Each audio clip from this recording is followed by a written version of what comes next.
Two Ohio State wide receivers tore it up on Sunday. Who do you want in your dynasty leagues? Jaxon Smith-Njigba or Emeka Egbuka? We'll get to that next.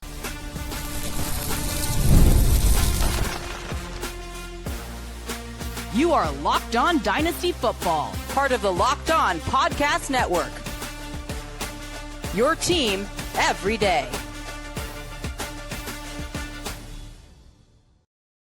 Welcome back to the Locked On Dynasty Football Podcast, part of the Locked On Podcast Network, your team every day. We'd like to thank you for making us your first listen of the day. And this episode is brought to you by Mazda. Like our players, we sweat every detail because when you make every move count, pulling off the unexpected is only the beginning. Stay tuned later for highlights in this week's Moving the Game Forward. Mazda, move and be moved. Welcome back. I am your host, Marcus Mosher. You can follow me on Twitter at Marcus_Mosher. Joining me today, as always, is Michael Fabiano. Follow him on Twitter at Michael_Fabiano. And on today's show, we're talking about the biggest winners and losers coming out of week 5. But I want to start in Seattle, where we had an awesome game between the Bucs and the Seahawks. Two Ohio State wide receivers went mad in this one. Emeka Egbuka, 7 for 163 and a touchdown. Jaxson, 8 for 132 and a touchdown. Both of these guys have been awesome this year. Both of these guys are top 10 receivers. In our dynasty leagues, which one do you prefer? First off, this game was everything that's right about the NFL. Two games, two teams going back and forth, wearing glorious jerseys. I mean, come on. Like, that was just made it even better. It was back and forth between Sam Darnold and Baker Mayfield. What a fun game. You know me, I've been a fan of both. I wondered why Jaxon Smith-Njigba was being ranked behind some other players like Ladd McConkey when we were back in the preseason. I was very high on Egbuka. I didn't know that he would have this sort of impact after 5 weeks, but then again, we didn't know Mike Evans was going to be hurt. Chris Godwin obviously is still getting back from his injury that he had last season. I'd probably go with Egbuka just because slightly younger. But I don't think you can go wrong with either one of these guys. I mean, Mike Evans is not maybe going to be in the league after another year or two. He's getting to that age where, it might be time for him to hang up the cleats and get ready for that gold jacket in Canton. And Chris Godwin, maybe not the same player he was even in the first half of last year before he ended up getting hurt. I had said back in August, Marcus, that there was a world where Emeka Egbuka could end up being the Buccaneers' #1 fantasy wide receiver as soon as next year. I was wrong. He's that guy right now. And as much as I love Jaxon Smith-Njigba, I just think Egbuka with that Baker Mayfield connection to me is a bit more secure than Jaxon Smith-Njigba. I will give Sam Darnold credit though. I didn't think he would hurt Smith-Njigba's value. I didn't think he'd have big games like that. And that was a fantastic game. He had the interception at the end, but in fantasy he was very good. But these two players, I mean, maybe it's not LSU anymore. Maybe it's like Ohio State that's a wide receiver U. At least they're making their case for that. It's close. I mean, if you look at right now, Dynasty ADP, the top 3 receivers, Chase, Jefferson, Neighbors are all from LSU. Then you've got Brian Thomas, wide receiver 5. But you're not wrong, right? Like we've got Derrick Wilson, Ohio State as well. Yeah. Real quick before we kind of bounce around here a little bit. One of, at least I know your concerns this offseason was that Sam Darnold was going to turn back into a pumpkin when he wasn't with Kevin O'Connell.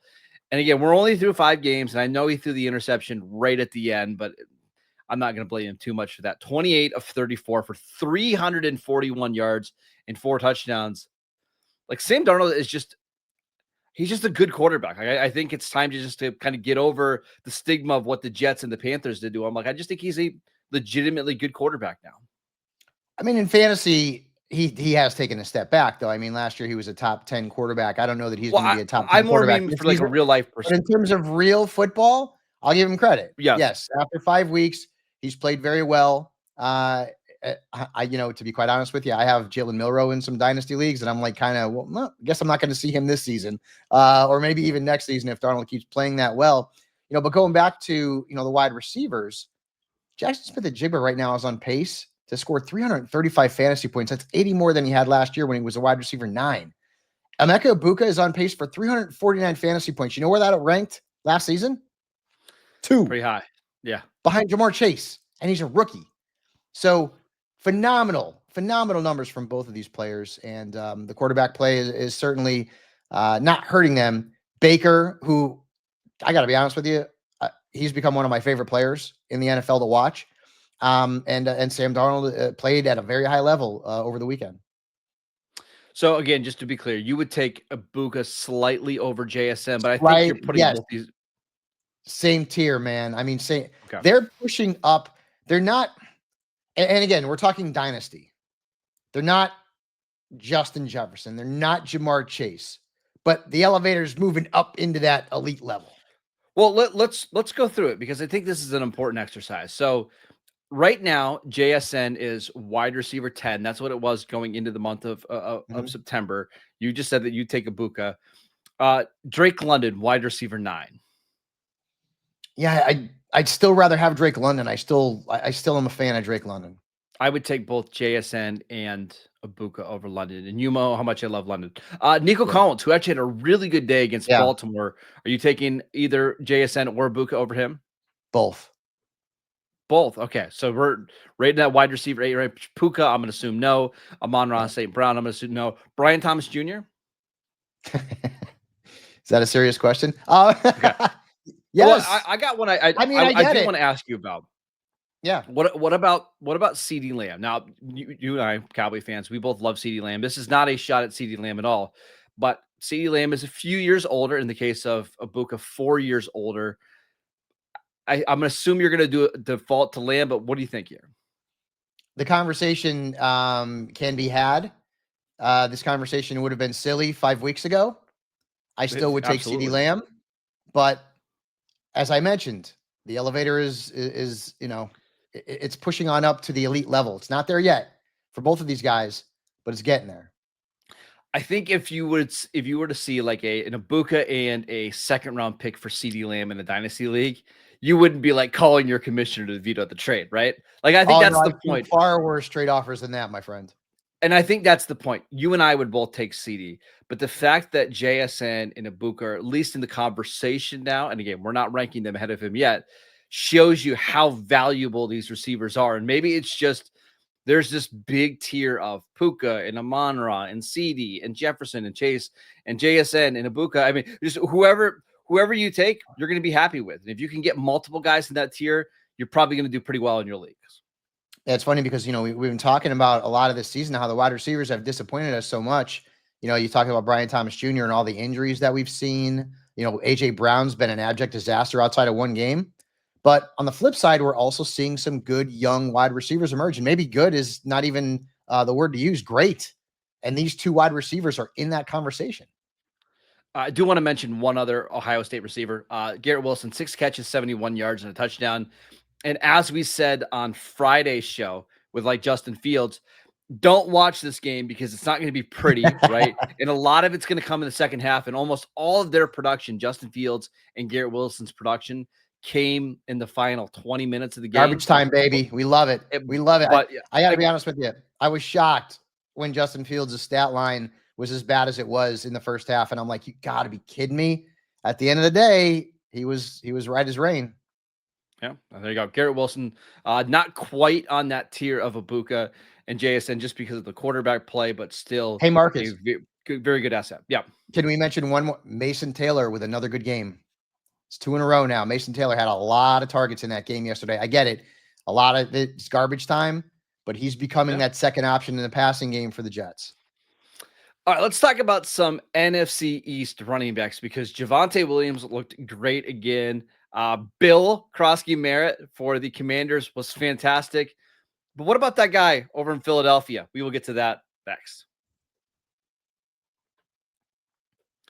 This episode is brought to you by Square, your favorite neighborhood spots run on Square. There are certain businesses that make the neighborhood the neighborhood. These are the places that become an extension of your home, whether it's that sports bar dedicated to your team's fan base, or maybe that spot with the best wings in town for game day, or that beloved local chain that's been rooted in your community for years. These businesses are what bring people together. And when neighborhood businesses thrive, the entire neighborhood thrives. For me, there is a little place down here that serves wings. It's like less than a half mile from my house. They have the absolute best chicken wings, buffalo wings, whatever you need for game days. We don't even cook on Sundays anymore. We just go down to our favorite spot here in Columbus and grab it. It's fantastic. They're so busy. And they've been running their business on Square for years now. It's my favorite local spot, and it really does. It's like an extension of my home. Square is a proud partner of more than 4 million neighborhood businesses around the world. And you can go to square.com/go/LockedOnNFL to learn more. But before you do, go support your favorite neighborhood spot. You'll be happy you did. Square, see you in the neighborhood.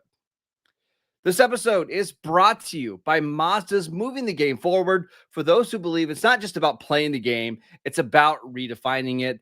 These are the moments that do more than just put points on the board. They move crowds, they move culture, and they keep the game moving forward.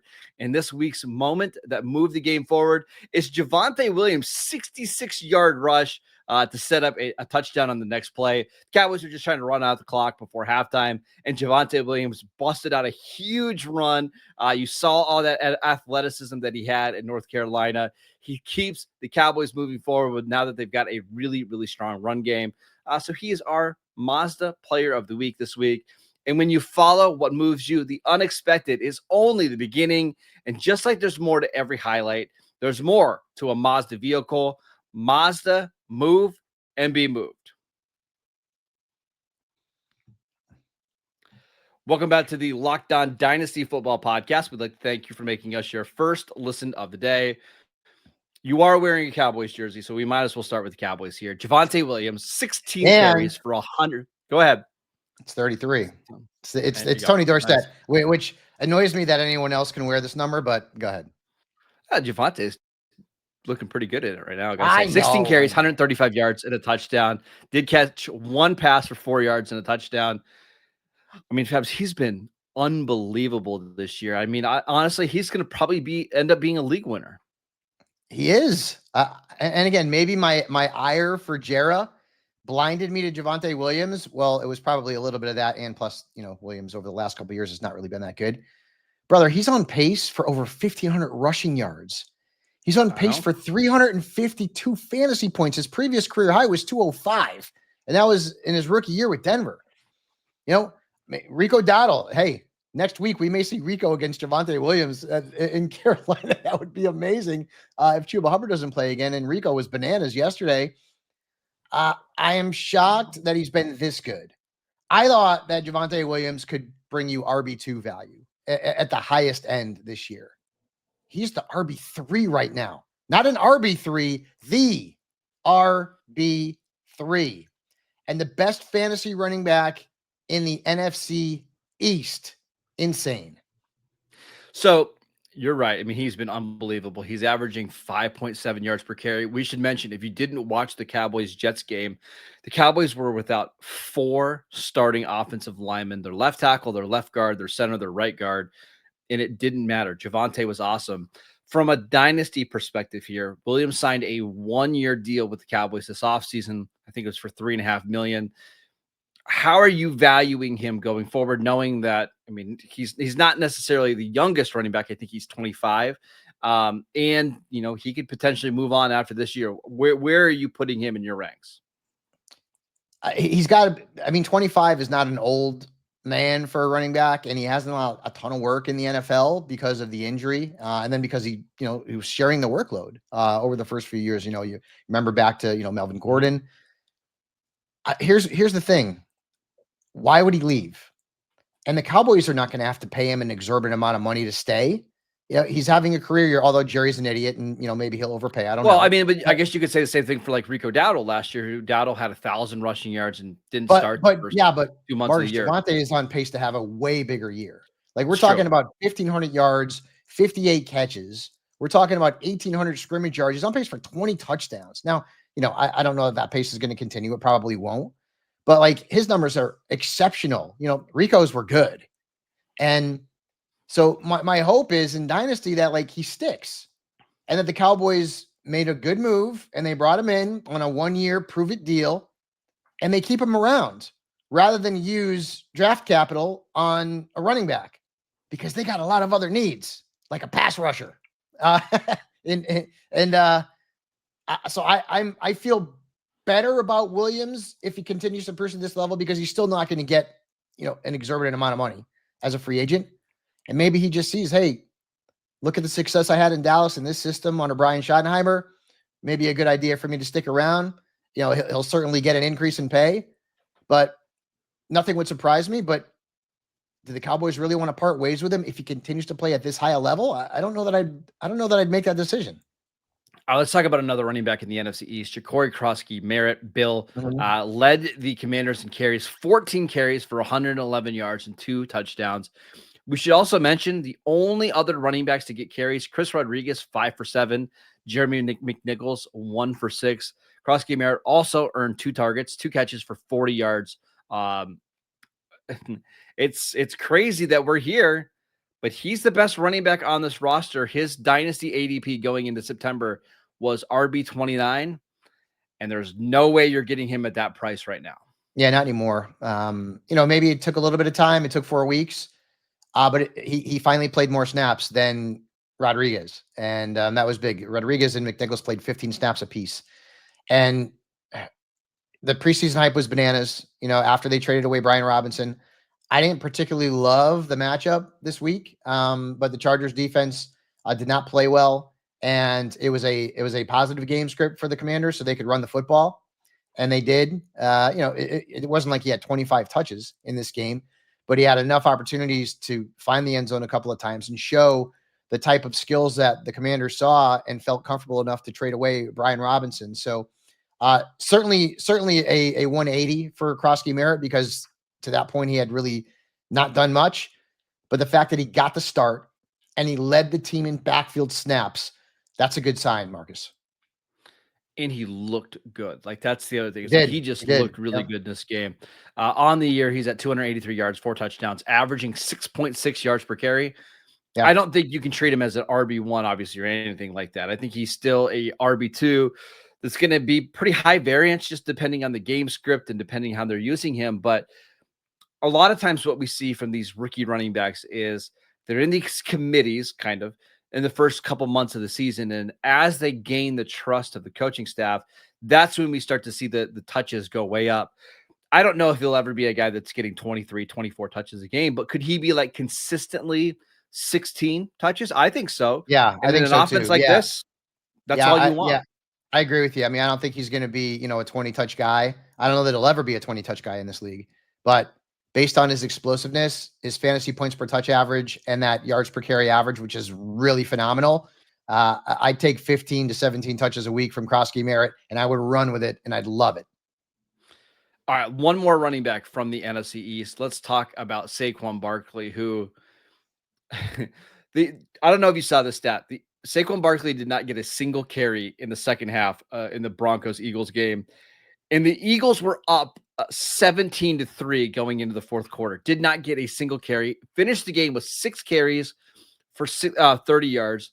Fabs, he's averaging 72 fewer rushing yards per game this year than he did last year. Bro, how many yards did he have last year? 2005. You know what his pace is right now? You want to take a guess? It's like 900. 908. Great guess. 908. I'm not going to sit here and say I told you so, but I did. And he has become, if he doesn't catch the ball out of the backfield, an RB2 in fantasy. Right now, he's on pace for 58 catches. And that's what's saving him, because he's not doing anything on the ground at all. Nothing. He's averaging 3.2 yards per rush. His expected points added is down. So he's got to catch the ball right now. If this is the way the Eagles' offense is broken. Saquon's been inefficient. He's getting you points, but it's not at the level he was last year. AJ Brown's disappeared from the offense, stands 1 game. Devontae Smith had a nice game yesterday, but I mean, he's really been, non-existent for more often than not. The most consistent guy you got outside of Jalen Hurts is Dallas Clark, who had another touchdown. Dallas Goedert. You're good. Dallas Goedert. Thank you. Why do I remember thinking Dallas Clark? Good old 55. Good old number 44. Tight end. Yeah, good. it has been, let's just say, interesting in Philadelphia right now because you're starting Barkley every week, and everyone, Jalen Hurts obviously starting every week. Everyone else you're not sure about now.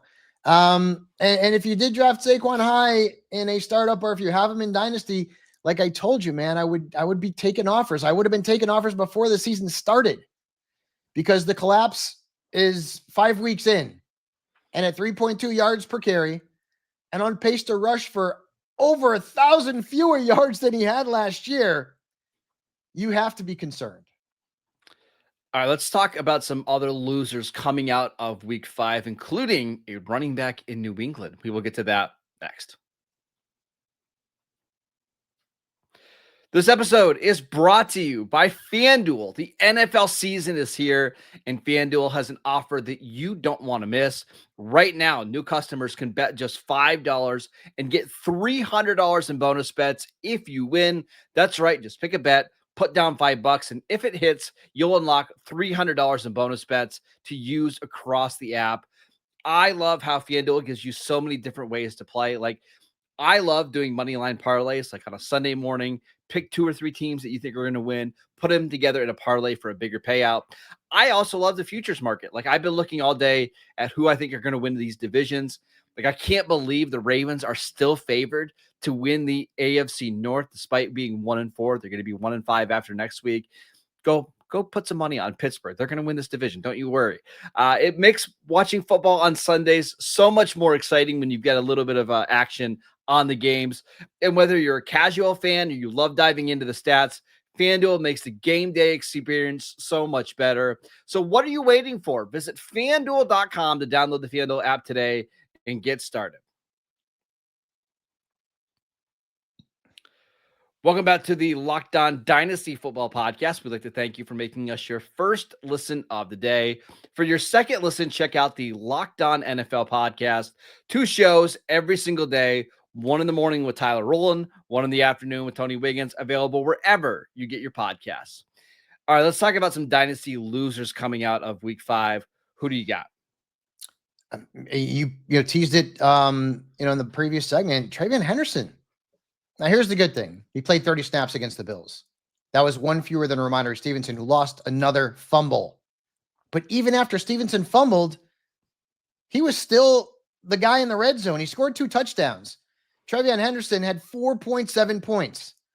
And what bothers me even more than this is that comment that Mike Vrabel made last week. Do you remember the comment that I'm talking about? A reporter during a presser, I don't exactly remember what the question was, but it had something to do with the fact that the Bills had this really good running back in James Cook. And Vrabel basically indirectly kind of took a shot at maybe it was Henderson, maybe it was his backfield. But the thought was, well, I don't have a guy like that here. And if I'm a Dynasty guy, I'm like, what? What do you mean? TreVeon Henderson, despite Ramondre Stevenson's absolute butterfingers, can't overtake him. Antonio Gibson is still getting burned in that backfield. It's a 3-headed monster. This is a bad sign. We should mention that Antonio Gibson got hurt on a kickoff return and pretty quickly got ruled out with a knee injury. Yep. The signs aren't very good there. So that is going to open up some touches for Henderson. Mm-hmm. And, maybe we see him. I mean, he did get 8 touches in this game. It's not a ton, but I wouldn't be surprised if we start to creep into the 12, 13 touch range in the next couple of weeks. It's possible.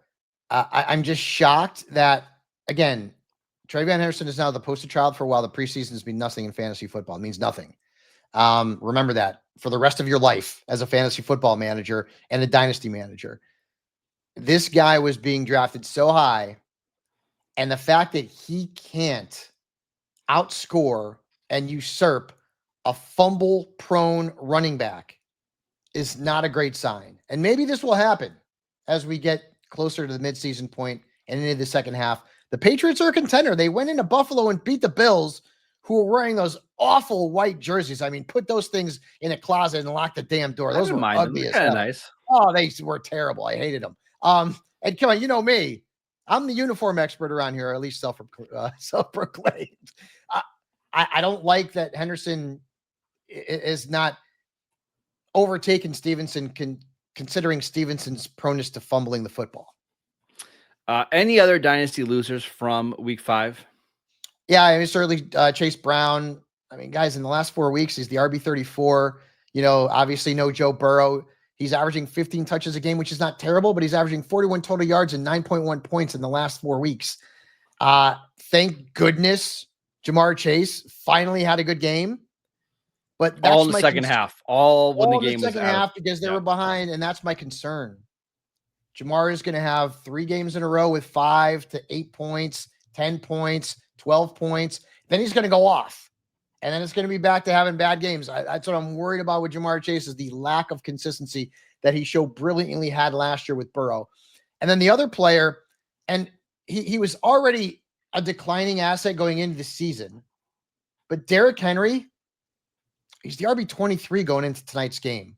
So there's one more game here in week 5. He's on pace for 1,078 yards and 200 fantasy points. That's 134 fewer points than he had last year. And in the last 4 games, he's the RB38. He's averaging 3.2 yards per rush. You wonder at 31 years old, with all of the carries that he has had, and no one's had more in the NFL, coupled with Lamar Jackson being out, that we're finally starting to see some kinks in the armor of Derrick Henry. And might, Marcus, this be the beginning of the end of him as an RB1 in fantasy? It's possible. I mean, especially if Lamar Jackson's going to miss more time, which it sure sounds like he is. It's just going to be awfully hard for him to get going. He doesn't do anything in the receiving game, so it could be rough. One more loser that I wanted to mention. It just might be over for Pete Carroll. I know he's not a dynasty guy that you can put in your lineups, but this Raiders team looks awful. They're getting worse every single week. They couldn't do anything. And outside of Bowers, who's now dealing with a PCL injury and a bone bruise, this Raiders situation is about as grim as I remember. Listen, Geno Smith is throwing the ball to the wrong team way too often, too often. And, and I will give Geno credit. He had a couple of good years in Seattle. Previously, he was a dud, with the Jets, and he was a backup with the Bolts and the G-Men. He had a couple of good seasons in Seattle. It's not worked out so far in Las Vegas. Jacoby Myers has had, 3 bad games in a row now. Brock Bowers. What did I say about? I wonder if Myers gets traded before the deadline. To me, that's a guy that I would love to see that. I could see him being of interest to like some of these playoff contenders that just need a more competent receiver. Because if you're the Raiders, what's the point? You already have Trey Tucker, who's making plays. You drafted Jack Besh in round 2. Bowers is going to come back. Got more touches, got more snaps yesterday too. Yeah. It doesn't one other guy before we close things out is Alvin Kamara. Same sort of thing with Derrick Henry. Have you seen Henry Miller's touches? Yeah. They keep creeping up and up and up. And I wonder if maybe Alvin Kamara is not long for the Saints. I mean, they only have 1 win. He would be a great addition to, say, the Kansas City Chiefs at the deadline. I'm feeling more and more like Alvin Kamara is going to get traded. So if Henry Miller is on your roster, hold him. And if you're looking for a speculative trade target in one of your dynasty leagues, you could put in a very low trade offer on Henry Miller, because there's a chance he's going to be New Orleans' starting running back at some point during the course of the season if the Saints do decide to trade Alvin Kamara. And Kamara's numbers have not been good at all. I like the idea of trading Kamara, but wrong AFC West team. I think the Chargers make a lot more sense now that Omarion Hampton's dealing with an ankle injury. Please, I don't want to talk about Omarion Hampton being hurt long term. That's right. I don't want that. No, it's a bummer. I don't want that. I'm going to be playing for Hassan Haskins this weekend, and I'm going to be crying my eyes out. That is it for today's show. We'd like to thank you for making Locked On Dynasty Football your first listen every single day. Go download the podcast wherever you get your podcasts. We are free and available on all platforms. Follow Fabs on Twitter at Michael_Fabiano. I'm at Marcus_Mosher, and we will see you right back here tomorrow.